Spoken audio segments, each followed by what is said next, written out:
This is Government Unfiltered. I'm Dan Williams.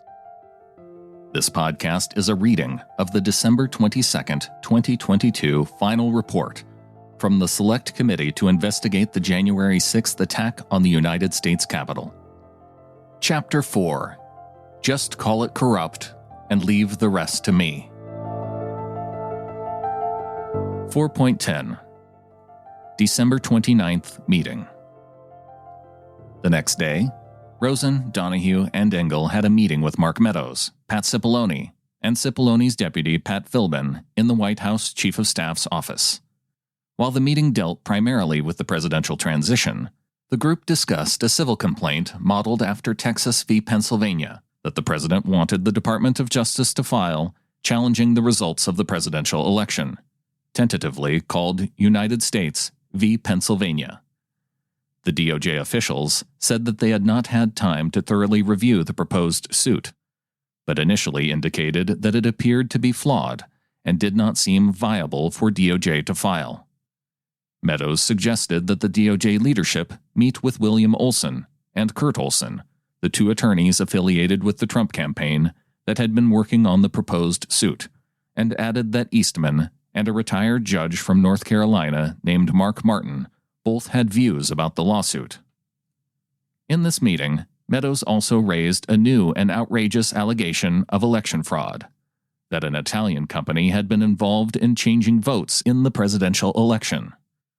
According to Meadows, there was a man, whom Donahue later learned was in an Italian prison, who claimed to have information supporting the allegation, and that CIA officers stationed in Rome were either aware of the plot to interfere in the election or had participated in it. Donahue described how it was apparent that Meadows was not clear on the specifics of the allegation, but passed them along to DOJ to investigate nonetheless. Following the meeting, Donahue provided the information to the FBI, which quickly determined that the allegations were not credible. Meadows and other senior officials in the Trump administration, however, pressed DOJ to investigate every allegation of fraud, regardless of how absurd or specious. In the days after the December 29th meeting with Meadows, the senior DOJ officials more closely examined the proposed United States v. Pennsylvania lawsuit and determined that DOJ could not file it. Engel was principally tasked with examining the veracity of the suit and summarized his analysis in a series of talking points that he provided to Donahue on December 31st. Engel concluded that for multiple reasons, the proposed lawsuit lacked merit. First, the U.S. government did not have standing to challenge how a state administered its election. Such a challenge could only be brought by President Trump as a candidate and his campaign, or possibly an aggrieved Electoral College elector. Second, there was no identified precedent in the history of the Supreme Court establishing that such a lawsuit could be filed by the U.S. government. Third, by late December, states had already certified the results of their elections, and the Electoral College had met, so suing states by this point would not impact the results of the election. Finally, unlike Texas v. Pennsylvania, which was one state suing another state, this lawsuit would not automatically be heard by the Supreme Court, so it should have been filed in a federal district court months prior, if at all, to have any possibility of impacting the outcome of the election. When asked about it during his interview with the Select Committee, Engel described United States v. Pennsylvania as a meritless lawsuit and said there was never a question about whether the department was going to file it.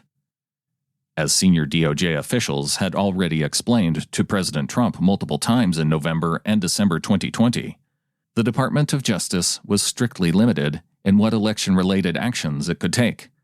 It could not oversee states' actions in administering their elections, and it could not support litigation filed by President Trump's campaign. Nonetheless, President Trump continued to push DOJ to file this lawsuit over the following days and essentially act as an arm of his political campaign. Episodes of Government Unfiltered are produced without any additional commentary and created based on the value-for-value model. Instead of charging $15 to $40 like other media outlets, You get to decide what it's worth to provide an open and available reading of this document. Please support the podcast at governmentunfiltered.com by clicking on the support button for a one-time donation. You can also click on the contact button and ask for an address if you'd prefer to mail a check. Thank you to associate producer Jay Bernhard and all of the insiders who support at patreon.com/timberlanemedia. For those of you who would like to provide an anonymous donation, you can go to glow.fm/insider. Follow the show on Twitter @govunfiltered or on Facebook, facebook.com/governmentunfiltered. Thank you for listening.